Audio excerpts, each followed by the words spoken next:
Hello friends, in today's session we will cover the functionality of the background AG service bulk report transmit E2b.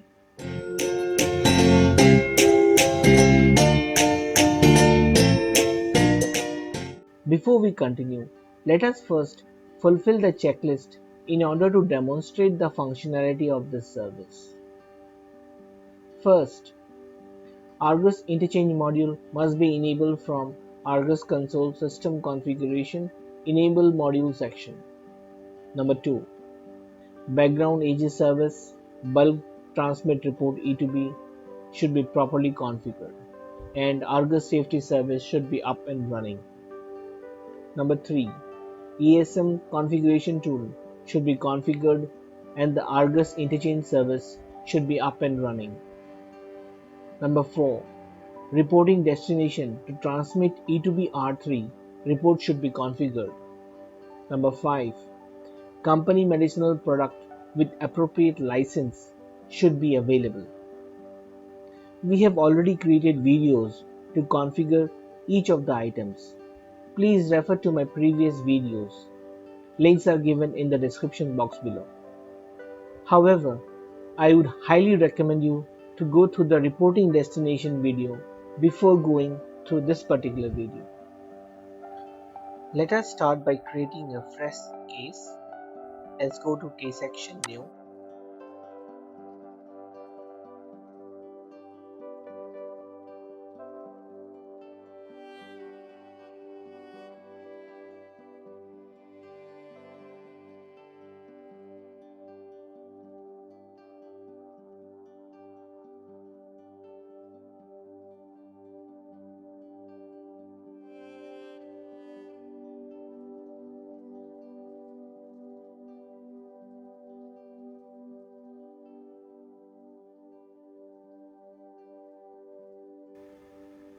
Let's click on continue.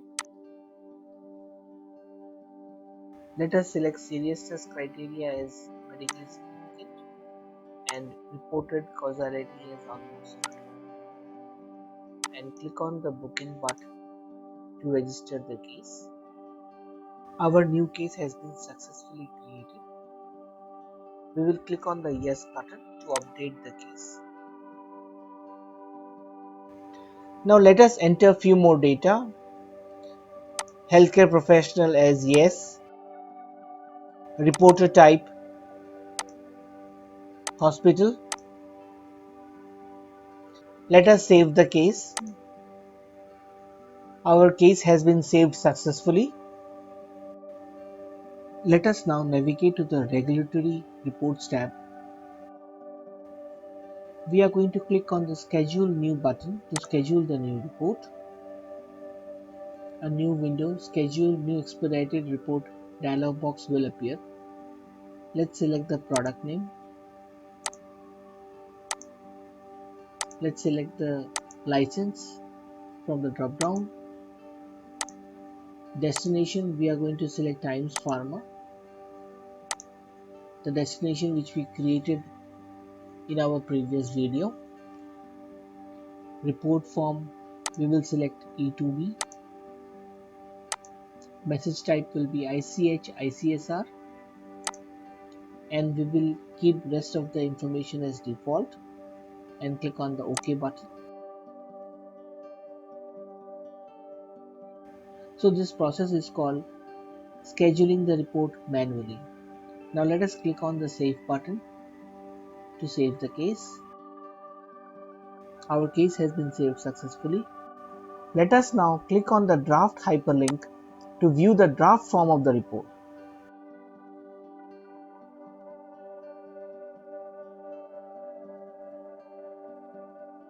We will observe that a new validation report appears in the new window instead of our expected report. This is a ICSR validation report. It says that our case does not have few information available, because of which we are not able to view the draft report. So we have conditional validation as well as mandatory validation. So we will have to enter both the data in the case in order to successfully generate the report. So let's enter outcome of the event, and the lot number in the case. Let's go to Argus Safety. Let's go to Events. Now let us select any value from the outcome of event. Let's navigate to the Products tab. Now let us scroll down and enter the batch and the lot number. I'm entering a dummy number. Now let's navigate to the Regulatory Reports tab. Now let us log the case as we are sure that our report will be generated successfully and will not be able to make any further changes to the case data. That after we log the case, the final link is available. Let's click on the link to generate the report. We will observe a new window will appear with the report. So our report has been successfully generated. The default view is the XML view. We can see our report in the XML format. Another view is the decoded view. And the last format available is the HL7 view. So this is the actual E2b R3 file which is transmitted to the recipient.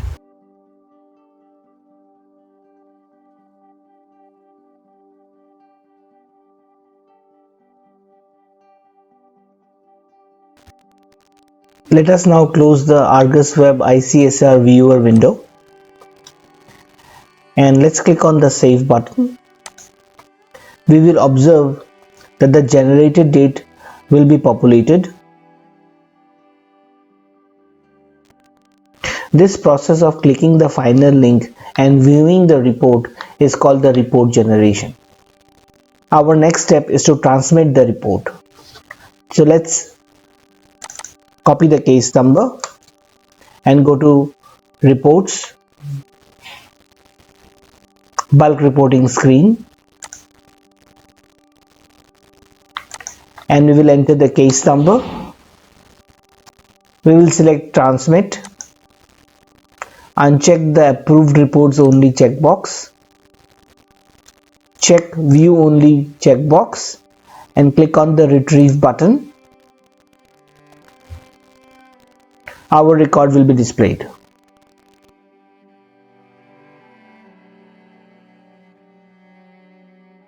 When we click on the Transmit button, we get the dialog box if we want to mark the report as submitted or not. Let us select Yes. We get the comments box to enter the transmission comments. We now have to enter the submission comments.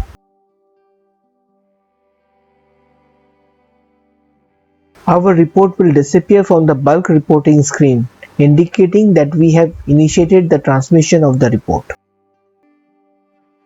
Now background AG service bulk report transmit E2b processes the report. Let us navigate to the transaction server and check the log file of the AG service.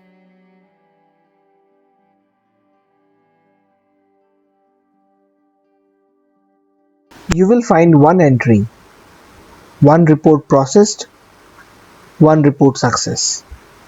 This service keeps running at the regular interval of 2 minutes by default. When we send a document to our friend via courier company, we track the status using the tracking number. Likewise, to track or monitor the report which we have transmitted, we have to navigate to Work List, Bulk ICSR Transmit screen. So let us enter the case number and click on the search button.